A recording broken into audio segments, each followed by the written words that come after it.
बिहार जाति आधारित गणना 2023 के द्वितीय चरण को लेकर पटना जिलाधिकारी डॉक्टर चंद्रशेखर सिंह ने बैंक रोड स्थित अपार्टमेंट में रहने वाले लोगों का निरीक्षण किया। वहीं निरीक्षण करने के दौरान जिलाधिकारी ने बताया कि जाति आधारित जनगणना के दूसरे चरण के फॉर्म में 17 कॉलम जानकारियां भरे जाएंगे। पटना जिले में 13,69,000 परिवारों का जाति आधारित जनगणना पूरा कर लिया गया है। वहीं फेज 2 में अब तक कुल 65,000 परिवारों की गणना पूर्ण की गई है। जिलाधिकारी ने पत्रकारों से बात करते हुए कहा कि 15 से अधिक सदस्यों वाले परिवार के लोगों को 2 प्रपत्र उपलब्ध कराए जा रहे हैं, जिनमें परिवार के 15 सदस्यों की जानकारी देना अनिवार्य है। बिहार से बाहर और भारत से बाहर बिहार वासियों को जाति जनगणना से जोड़ने के लिए उनके परिवारों से जानकारी लेकर उनको वीडियो कॉल के जरिए संपर्क साथ उनके डिटेल्स को जाति आधारित जनगणना किया जाएगा।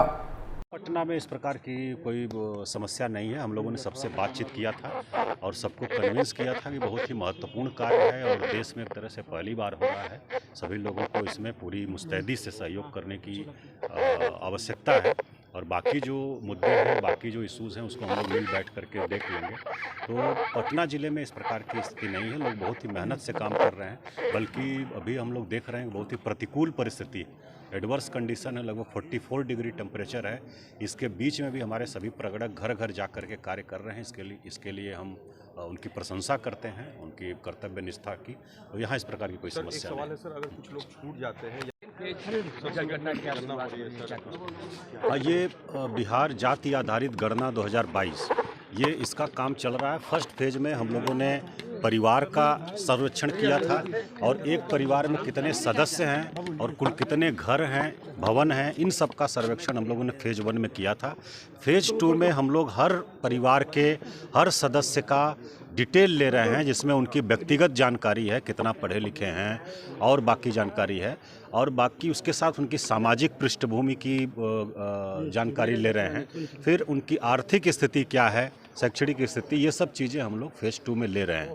कुल 17 प्रकार के प्रश्न हैं, जिससे व्यापक जानकारी उनके बारे में, एक एक सदस्य के बारे में, परिवार के एक एक सदस्य के बारे में ले रहे हैं। फेज 1 में पटना ज़िले की बात हम लोग करें तो लगभग 13,69,000 परिवार सर्वे में आए थे और सदस्यों की बात करें हम लोग तो लगभग 73 लाख सदस्यों की संख्या थी, जो कि एक तरह से जनसंख्या है। और अभी फेज 2 में हम लोगों ने शुरू किया है और लगभग हम लोग 65,000 परिवारों का अभी तक पूरा डिटेल ले चुके हैं।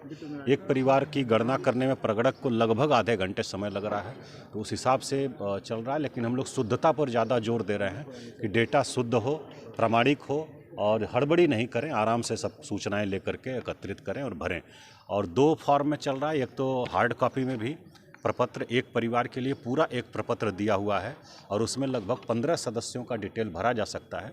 उससे अधिक अगर सदस्य हैं, कोई संयुक्त परिवार है, तो उसमें फिर दूसरा प्रपत्र उनको उपलब्ध कराया जाएगा डिमांड पर।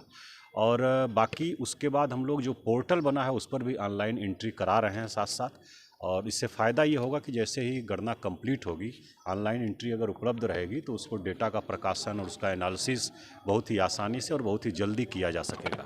तो हम सभी लोग मॉनिटर कर रहे हैं और राज्य स्तर से भी लगातार मॉनिटरिंग हो रही है। हम लोगों का प्रयास है कि शुद्धता के साथ, प्रामाणिकता के साथ और समय सीमा जो निर्धारित है उसमें जाति आधारित गणना को कंप्लीट कराया जाए। सर, जो लोग माइग्रेट हैं या नहीं, उनकी भी गणना की जा रही है। उनके परिवार से पूछ करके, परिवार के लोग अगर बताते हैं कि इतने सदस्य हमारे हैं जो बाहर रह रहे हैं, तो उनसे भी लोग वीडियो कॉल पर बात करके उनका जो डिटेल है वो ले रहे हैं और एंट्री कर रहे हैं। जो लोग बाहर हैं वो किस प्रदेश में रह रहे हैं इसकी भी जानकारी अब प्रपत्र में ली जा रही है और किस देश में रह रहे हैं इसकी भी जानकारी ले जा रही है।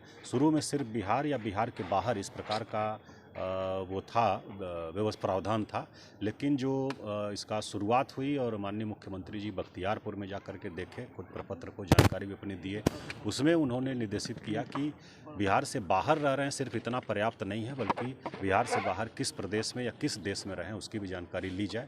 तो उसकी भी जानकारी अब व्यवस्था कर दी गई है, प्रपत्र में भी, पोर्टल में भी, उसकी भी जानकारी हम लोग ले रहे हैं। पटना के अलावा सर बिहार के अन्य जिलों में है तो हम लोग किसी को छोड़ नहीं रहे, क्योंकि पहले से हमारे पास डेटा हो गया जो फेज 1 में हुआ था। तो कुल कितने परिवार हैं, कहाँ कहाँ हैं, सबका हम लोग को जानकारी हमारे पास है। कोई छूटने का चांस नहीं है। अगर इस प्रकार की कोई सूचना हम लोगों को मिलती है तो जो लास्ट फेज हमारा रहेगा कुछ दिनों में, उसमें हम लोग विचार करेंगे। सर, सेकंड फेज का ये जातीय जनगणना कितने दिनों में, क्या कुछ टारगेट रखा गया? 15 मई तक कंप्लीट करने का टारगेट है और हम लोग प्रयास कर रहे हैं 15 मई तक इसको कर लें। ठीक थैंक यू। सर अगर आपने अभी तक हमारे चैनल को सब्सक्राइब नहीं किया है तो हमारे चैनल को जल्द से जल्द सब्सक्राइब करें, लाइक करें, शेयर करें और कमेंट करें। क्या आप पत्रकारिता के क्षेत्र में अपना कैरियर बनाना चाहते हैं? तो आज ही royal Ashoka institute of mass communication and journalism में अपनी जगह सुनिश्चित करें। आर्यभट्ट ज्ञान विश्वविद्यालय पटना से मान्यता प्राप्त 100% प्लेसमेंट के साथ royal Ashoka institute of mass communication and journalism नामांकन जारी है। हमारा पता है DS/16 गायत्री मंदिर के समीप कंकड़बाग पटना 8,20,000। आप हमें संपर्क भी कर सकते हैं। हमारा मोबाइल नंबर है 9955456126।